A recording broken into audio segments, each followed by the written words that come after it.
Hello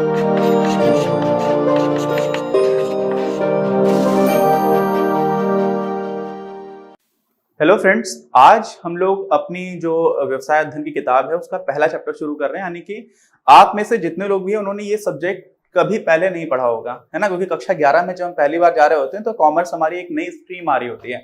कुछ लोग science side से चले आते हैं, कुछ लोग कॉमर्स में चले आते हैं, कुछ लोग आर्ट साइड चले आते हैं और कुछ लोग टेक्निकल साइड में वोकेशनल ट्रेनिंग या जो आपका पॉलिटेक्निक है या ITI है, इस तरह का काम भी करने की तरफ चले जाते हैं। तो व्यवसाय अध्ययन, है ना, मतलब व्यवसाय क्या होता है इसको अध्ययन करना, इतना आसान नाम है इसका। इंग्लिश में बोलते हैं इसको बिजनेस स्टडीज। ठीक, अब पहले चैप्टर में हमें कुछ बात करनी है। बिजनेस क्या होता है, ट्रेड क्या होता है, कॉमर्स क्या होता है, इन सब की बात करेंगे। कॉमर्स तो आपकी स्ट्रीम ही बोली जाती है, वाणिज्य हिंदी में बोलते हैं हम उसको। तो उसका क्या मतलब होता है वो समझने की कोशिश करते हैं, लेकिन आप थोड़ा थोड़ा तो आइडिया अपने को होता ही है कि बिजनेस क्या होता है। ठीक है, तो वहीं से एक बात करना स्टार्ट करते हैं कि देखिए क्या होता है क्या नहीं होता है। तो किताब में भी ऐसे कुछ दे रखा है कि पूछा गया बिजनेस क्या होता है, तो बोला गया कि सबसे ज्यादा पैसा कमाना है अगर आपको तो आप बिजनेस करिए। आज इंडिया में देखिए या पूरे वर्ल्ड में देखिए, जो सबसे ज्यादा पैसे वाले लोग हैं सारे के सारे बिजनेसमैन हैं। ठीक, तो एक तो ये इंप्रेशन बनता है कि सबसे ज्यादा पैसा कमाना है अगर आपको तो बिजनेस कर लो। लेकिन बिजनेस का क्या सिर्फ यही मतलब है? मतलब क्या होता है बिजनेस, क्यों होता है, इसकी बात करते हैं। तो देखिए, क्या में पैसा तो निश्चित रूप से एक इंपॉर्टेंट एस्पेक्ट रहता है, क्योंकि पैसा कमाने के उद्देश्य से ही मुख्यतः व्यवसाय किया जाता है। उद्देश्य क्या होता है कि आप पैसा कमाओगे, लेकिन कोई आपको पैसे क्यों देगा? आप ये सोचिए, आप उसकी कोई चोरी डकैती तो कर नहीं रहे, यानी बैंक तो लूट नहीं ली जा करके। तो कोई आपको पैसे तब देगा जब आप उसको कुछ और दोगे। तो आप उसको क्या दोगे?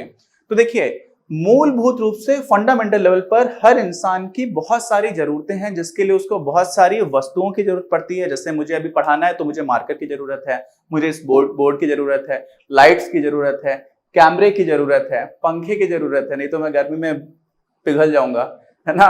तो ये सारी चीजों की जरूरत है, यानी कि मुझे बहुत सारी वस्तुओं की जरूरत है। लेकिन साथ ही बहुत सारी सेवाओं की जरूरत है। सेवाएं समझते हैं? सेवाओं में जैसे मान लीजिए मुझे अपने छुट्टियों में, घर की जब स्कूल में छुट्टियां हो गई तो मुझे अपने नानी के घर जाना है, तो फिर मैं बस से जा रहा हूँ या ट्रेन से जा रहा हूँ। तो मैंने ट्रेन खरीदी नहीं, ट्रेन से उस यात्रा को खरीदा। ठीक है, तो वो एक सर्विस है। मैं आपसे फोन पे बात कर रहा हूँ मान लीजिए, तो वो जो बात करने वाली बात है वो भी एक सर्विस है। मैं बैंक जा रहा हूँ तो बैंक में मेरे पैसे रखे जा रहे हैं, फिर वहां से वो मुझे वापस एक रिटर्न दे रहे हैं, तो वो भी एक सर्विस है। इस तरह की सेवाओं और वस्तुओं की बहुत सारी चीजों की मुझे आवश्यकता पड़ती है।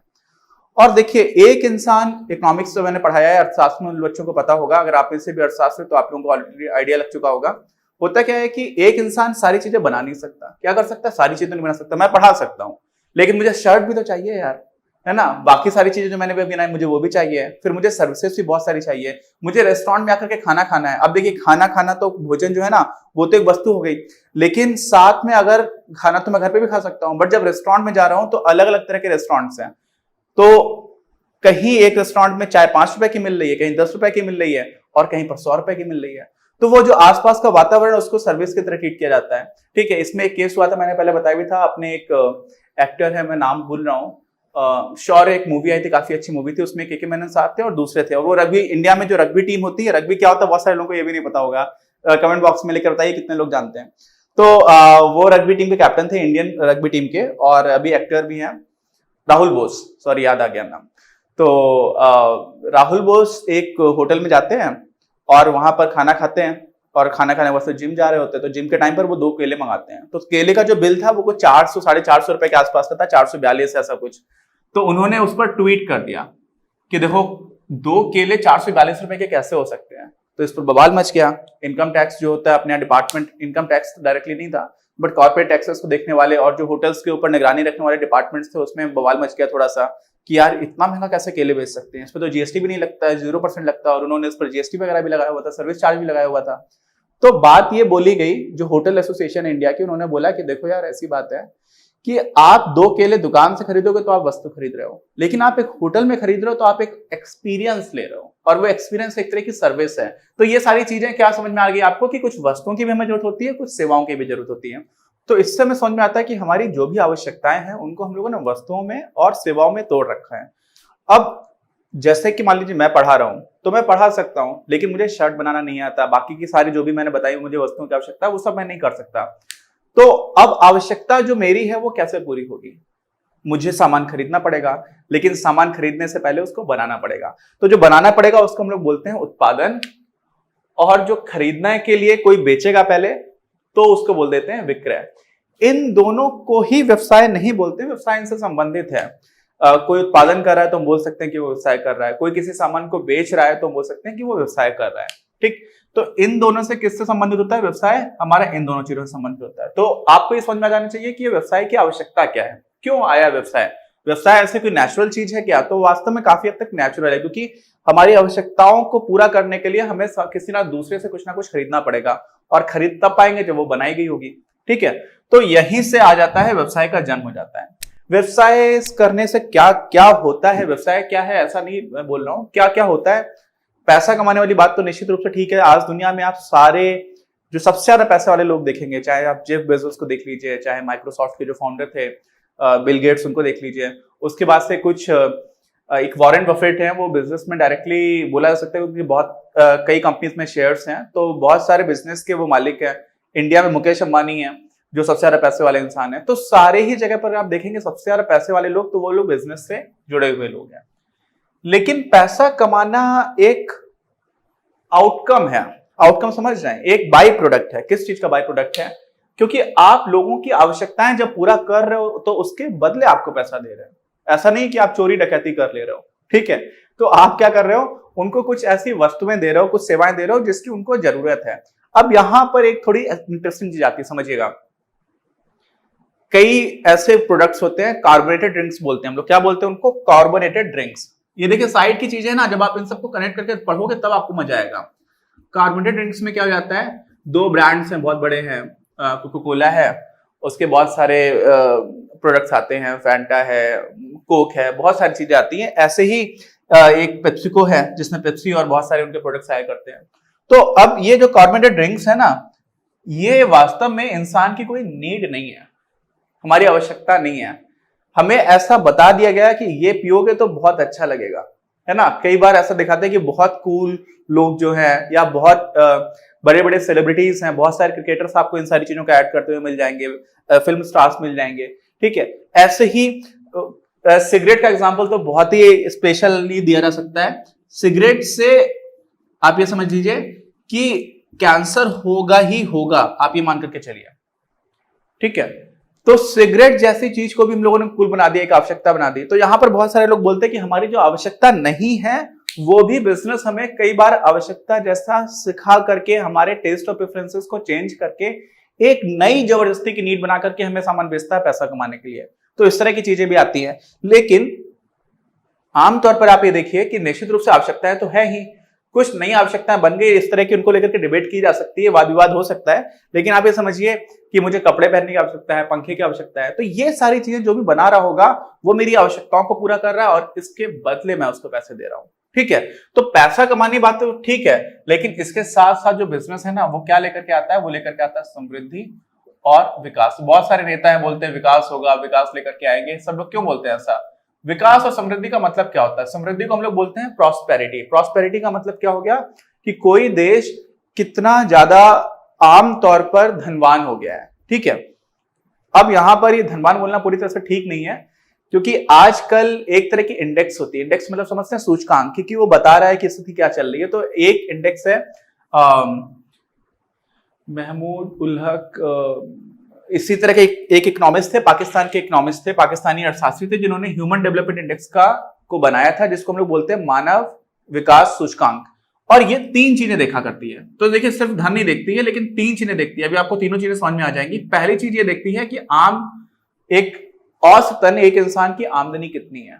ठीक है, पैसे कितने हैं। उसके बाद से उसकी शिक्षा कितनी हुई। शिक्षा कितनी हुई का क्या मतलब हुआ कि उसने कितने साल वो स्कूल गया। और फिर तीसरी चीज जो इसमें देखी जाती है वो देखी जाती है कि उसका स्वास्थ्य कैसा है। तो स्वास्थ्य हम कैसे देख सकते हैं कि औसतन किसी देश में कितने समय तक लोग जीवित रहते हैं। तो औसत उम्र वहां पर एक बड़ा फैक्टर हो जाती है। तो अभी इसको डिटेल में पढ़ेंगे, मैंने अर्थशास्त्र में पढ़ाया हुआ अभी है। तो यहां पर क्या हो जाती है, आपकी आय, शिक्षा और स्वास्थ्य, इसकी बात की जाती है। और अभी ऐसा माना जाता है कि सबसे ज्यादा अच्छी तरह से यही एक ऐसी इंडेक्स है जो दुनिया भर के देशों का तुलना कर पाती है कि कौन से देश कितना अच्छा कर रहे हैं। और इसमें बहुत सारे स्कैंडिनेवियन कंट्रीज हैं, नॉर्वे है, स्वीडन है, फिनलैंड है, फिर डेनमार्क आ जाता है, थोड़ा सा साइड में बेल्जियम आ जाता है। ये सारे ऐसे कंट्रीज हैं, ऐसे देश हैं जहां पर इनकी हालत बहुत अच्छी चलती है। ऑस्ट्रेलिया भी आ जाता है, जबकि ऑस्ट्रेलिया का बहुत ही एकदम अलग साउथ सदर्न हेमिस्फीयर में है, दक्षिणी गोलार्ध में स्थित है, तो वहां पर भी काफी चीजें अच्छी हैं। तो ये मैं क्या बता रहा हूं कि अभी अगर हमें देशों की तुलना करनी है तो वहां पर इकोनॉमिक पावर बहुत बड़ा गेम रोल प्ले करता है। अब ऐसा नहीं है कि आपकी सेना बहुत बड़ी है, वो भी एक महत्व रखती है, और सेना भी आप बड़ी तब रख पाओगे जब आपकी इकोनॉमी अच्छी होगी। क्या अच्छी होगी? अर्थव्यवस्था अच्छी होगी, क्योंकि सेना को रखना बहुत खर्चे का काम होता है। भारत का जो अपना बजट है वो करीब करीब मान लीजिए 28 लाख करोड़ का है केंद्र सरकार का। 28 लाख करोड़ में आप ऐसे समझिए कि लगभग 5 लाख करोड़ का खर्चा जो है वो भारत की सेना के ऊपर होता है। ठीक है, तो बहुत बड़ा खर्चा होता है। अगर देश की अर्थव्यवस्था अच्छी नहीं है तो हम सेना बड़ी रख नहीं सकते। और सेना के साथ साथ जो हम इकोनॉमिक पावर की बात कर रहे हैं वो इसलिए बात कर रहे हैं क्योंकि इकोनॉमिक पावर को अगर आप ध्यान से देखोगे ना, तो जिस इंसान की आमदनी अच्छी होती है वो अपने बच्चों को अच्छी शिक्षा दे पाता है, खुद भी अच्छी शिक्षा ले सकता है, साथ में उसका स्वास्थ्य भी अच्छा हो सकता है। क्यों? क्योंकि वो उसके ज्यादा दिन तक जीवित रहने की चांसेस जो है वो बढ़ जाते हैं। क्यों बढ़ जाते हैं? क्योंकि वो बीमार पड़ेगा तो अस्पताल जा पाएगा। तो यहां पर ये तीनों चीजें हम देखते हैं अलग अलग हैं, लेकिन कई बार ऐसा देखा गया कि आय का सीधा संबंध अच्छी शिक्षा और अच्छे स्वास्थ्य से भी होता है, तो वहां पर भी पैसा इंपॉर्टेंट हो जाता है। और इकोनॉमिक पावर या एसडीआई में ऊपर जाने के लिए हमारे देश जो है वो अब बीच में आता है। पहले हम लोग पीछे आया करते थे, काफी नीचे आते थे, अभी भी बीच में आता है। जब हम लोग एसडीआई की बात करते हैं, ऐसा समझिए कि 0.7 से अभी हमारी थोड़ी सी एसडीआई कम है। एक रिलेटिव इंडेक्स होती है, मैं डिटेल में पढ़ाऊंगा तो आपको समझ में आ जाएगा, लेकिन आप ऐसे समझिए कि 0.7 के आसपास है, एग्जैक्टली मुझे याद नहीं आ रहा है, 0.7 से थोड़ा कम है as far as I know, recall कर सकता हूं जितना। और इकोनॉमिक पावर के टर्म्स में अगर आप बात करोगे ना, तो भारत एक बहुत बड़ा देश है। बड़ा देश किस मामले में है कि पूरी दुनिया की जितनी भी जनसंख्या है उसका हर छठा हिस्सा, यानी कि अगर पूरी दुनिया में कुछ 6 लोग हों तो उसमें से एक इंसान भारतीय है। समझ रहे हैं आप? और मैं उत्तर प्रदेश से हूं, तो मैं कभी कभी ऐसे जोक मारा करता था कि अगर मान लीजिए एक 35 बच्चों की क्लास हो, कितने बच्चों की? 35 बच्चे बैठे हुए हैं पूरी दुनिया के, पूरी दुनिया से आकर के 35 बच्चे बैठे हुए हैं, तो उनमें से एक बच्चा आपका यूपी से होगा। यूपी इतना बड़ा है, समझ रहे हो? मेरा जो प्रदेश है उत्तर प्रदेश, वो इतना बड़ा है कि अगर पूरी दुनिया के 35 हिस्से किए जाएं तो उसमें से एक यूपी हो जाएगा। अगर यूपी एक इंडिपेंडेंट कंट्री बन जाए ना, तो मालूम है कितना बड़ा कंट्री होगा? सबसे बड़ा रह जाएगा चाइना, फिर इंडिया पॉपुलेशन के टर्म्स में, फिर अमेरिका, इंडोनेशिया, उसके बाद से यूपी आ जाएगा। पाकिस्तान से बड़ा है, बांग्लादेश से बड़ा है अकेले यूपी, तो इतना बड़ा यूपी है। तो यहां पर मैं क्या बोल रहा हूं कि भारत का एक प्रदेश इतना बड़ा है, तो भारत कितना बड़ा होगा? भारत इतना बड़ा है कि अगर 6 लोगों को आपने खड़ा किया तो उनमें से एक इंसान भारतीय है, यानी कि पूरी मानवता का 1/6 भारत है। तो भारत इतना बड़ा देश है, इस वजह से भारत में जो आजादी हुई, आजादी के बाद से धीरे धीरे प्रगति होती चली गई। तो आज अगर हमारी पूरी अर्थव्यवस्था का आप साइज देखोगे तो वो 2 तरह से हम नापते हैं, एक नॉमिनल होता है, एक पीपीपी होता है। मैं डिटेल में बताऊंगा, लेकिन आप ऐसे समझ लीजिए नॉमिनल टर्म्स में भी हम 5वें नंबर पर आ चुके हैं। कहां पर आ चुके हैं? 5वें पे। नंबर 1 पर नॉमिनल में अभी अमेरिका है, दूसरे नंबर पे चीन आता है, तीसरे पे आपका जापान आता है, चौथे पे जर्मनी आता है, 5वें पे इंडिया आता है। जापान और जर्मनी को हम लोग आने वाले कुछ समय में पीछे कर देंगे, लेकिन अमेरिका और चीन को पीछे करना काफी मेहनत पड़ेगी, काफी लंबा समय लगेगा, और वो तब कर पाएंगे जब हम लोग ठीक से पढ़ेंगे। क्योंकि किसी भी देश में आज के समय सबसे ताकतवर अगर कोई रिसोर्स माना जाता है तो वो वहां का मानव रिसोर्स माना जाता है, मानव संसाधन, जिसको लोग बोलते हैं ह्यूमन रिसोर्स। और वो कैसे अच्छा हो सकता है? वो अच्छा तब हो सकता है जब उसका ह्यूमन डेवलपमेंट इंडेक्स अच्छा होगा। वो कैसे हो सकता है? जब आप शिक्षा अच्छी ग्रहण करेंगे और आपका स्वास्थ्य अच्छा होगा, और शिक्षा अच्छी होगी तो आय भी अच्छी हो जाएगी, है ना? देखिए सारी चीज एक दूसरे से कनेक्टेड है। आय अच्छी होगी तो आपको अच्छी शिक्षा मिलेगी, शिक्षा अच्छी होगी तो आपकी आय बढ़ने के भी चांसेस है। और खासतौर से जो लोग अपेक्षाकृत थोड़ी सी गरीब पृष्ठभूमि से बच्चे आते हैं, वो अपना जीवन कैसे सुधार सकते हैं? सबसे आसान तरीका पढ़ाई करके ही जीवन सुधार पाना है। बाकी कई लोगों को लगता है कि क्रिकेटर बन सकते हैं। यार पूरे देश में 11 क्रिकेटर्स हैं, ठीक है, जो खेलते हैं, 16 मान लो आप टीम में। उसके बाद से रणजी, आप अपने प्रदेश के किसी रणजी खिलाड़ी का नाम जानते हो जो रणजी में खेलता हो? तो अगर थोड़ा भी नीचे आते तो उसका कोई नाम ही नहीं जानता है, समझ रहे ना? जबकि रणजी में भी बहुत सारे ऐसे खिलाड़ी जो बहुत अच्छा खेला करते थे। तो बात यह है कि बाकी सारी जगह पर हमें लगता है कि चीजें आसान है, लेकिन उतनी आसान नहीं है। सबसे ज्यादा अगर कुछ आसान है तो पढ़ाई करके ही कर पाना आसान है, और इसीलिए आपका ठीक से पढ़ाई करना भी बहुत इंपॉर्टेंट हो जाता है। तो मैं बता क्या रहा था कि आज के टाइम पर अगर हम इकोनॉमिक पावर देखते हैं ना, वही सबसे ज्यादा इंपॉर्टेंट माना जाता है जब देशों की तुलना की जाती है, क्योंकि उसकी वजह से ही आप सारी चीजें कर सकते हो। अभी चीन और अमेरिका में ट्रेड वॉर चल रहा है, वो भी इकोनॉमी को लेकर के लड़ाई झगड़ा चल रहा है। पॉलिटिकल और आर्मी बेस्ड लड़ाइयां भी होती हैं, लेकिन आजकल जो मुख्य लड़ाई होती है वो इकोनॉमिक आधार पर होती है। और इस में चीन ने 1970 के बाद से बहुत ज्यादा प्रगति की है। क्या की है? बहुत तेजी से प्रगति की है। और वो प्रगति क्यों कर पाए हैं? उस प्रगति के पीछे बिजनेसेस का बहुत बड़ा रोल है। किसका बहुत बड़ा रोल है? बिजनेसेस का।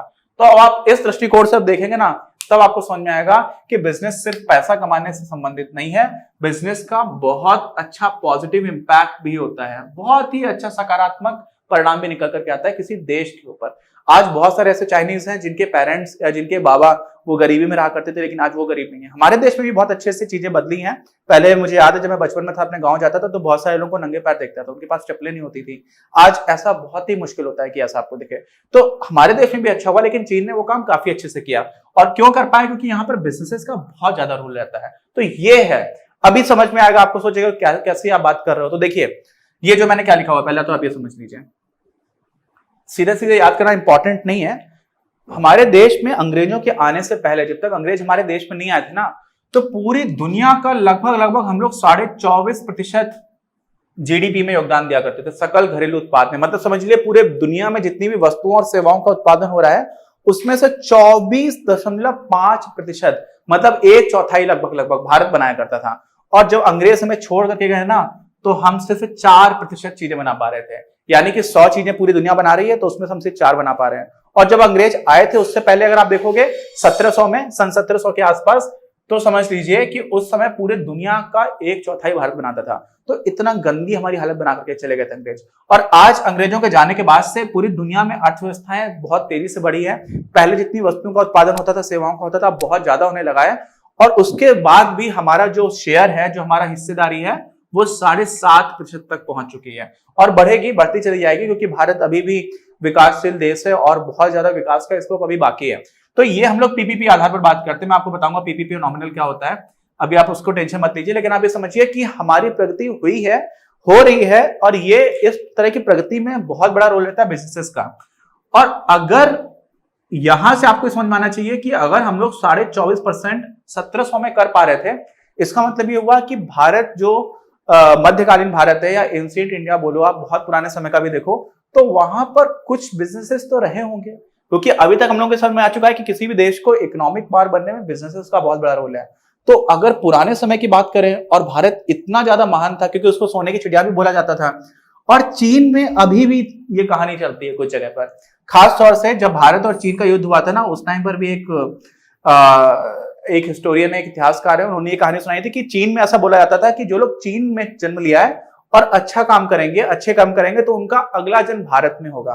तो भारत को इतने अच्छे नजरिए से देखा जाता था। और अभी तो चीन से हमारी जो घटना हो रही है सीमा पर, उस सारी चीजों को देख करके मेरा काफी मूड खराब होता है, क्योंकि वो इस तरह की गतिविधियां करते हैं। और जो चीनी लोगों से समस्या नहीं है, चीन की सरकार और जिस तरह की उनकी नीतियां, उससे समस्या है। खैर वो अलग टॉपिक हो जाएगा। तो अभी आप ये समझिए कि भारत जब सोने की चिड़िया कहा जाता होगा, तो निश्चित रूप से वहां पर बिजनेसेस हुआ करते होंगे, है ना। वो कैसे चलते थे, क्या चलते थे, इसकी बात हम अपने अगले वीडियो में करेंगे।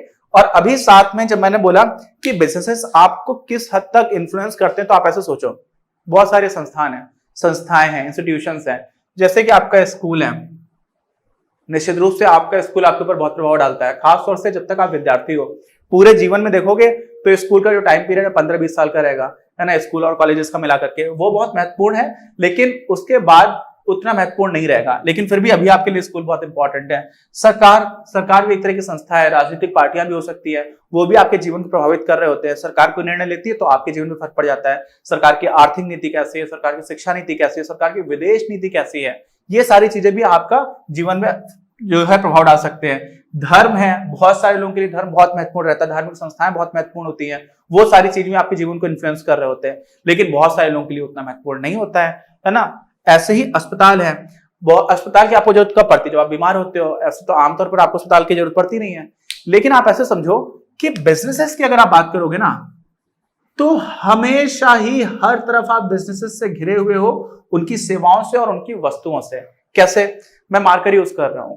मैं नहीं बना सकता, किसी बिजनेस ने बनाया है, मैंने उससे खरीदा है। लाइट्स लगी हुई है यहाँ पर, ये लाइट्स भी किसी कंपनी ने बनाई है, मुझे बनाना नहीं आता था। ये कैमरा भी किसी ने बनाया है, ये शर्ट किसी ने बनाई है, किसी बिजनेस ने, मैंने उससे खरीदी है। सारी चीजें, मैं सुबह उठता हूँ टूथपेस्ट मंजन किया तो वो भी हो गया अपना, या टूथपेस्ट किया, जो भी किया आपने, ब्रश लिया वो भी आपका किसी बिजनेस ने बना करके भेजा है। उसके बाद से भी किस कॉपी पे लिख रहा है, ये भी किसी बिजनेस ने भेजा हुआ है, ठीक है। उसके बाद से ये टैबलेट पड़ा हुआ है, ये भी किसी बिजनेस ने। आप समझ रहे हैं, मतलब अगर आप ठीक से देखोगे तो जितना इन्फ्लुएंस आपको बिजनेसेस ने किया हुआ है ना, उतना इनमें से किसी चीज ने, ये सारी चीजें इंपॉर्टेंट हैं, इस तरह की संस्थाएं भी, लेकिन ये जीवन के किसी किसी समय पर इंपॉर्टेंट हो सकती हैं, कभी कभी ज्यादा महत्व हो सकता है। यह फर्क पड़ रहा है बट बहुत ज्यादा फर्क नहीं पड़ रहा है। लेकिन बिजनेसेस को अगर आप कलेक्टिवली देखोगे ना, तो आपको इतना ज्यादा प्रभावित करते हैं, और इसी वजह से बिजनेसेस बहुत ही ज्यादा इंपॉर्टेंट हो जाते हैं आज के टाइम पर, खास तौर से जब इकोनॉमिक पावर्स का दौर चल रहा है, वहां पर ये बहुत ज्यादा इंपॉर्टेंट हो जाते हैं।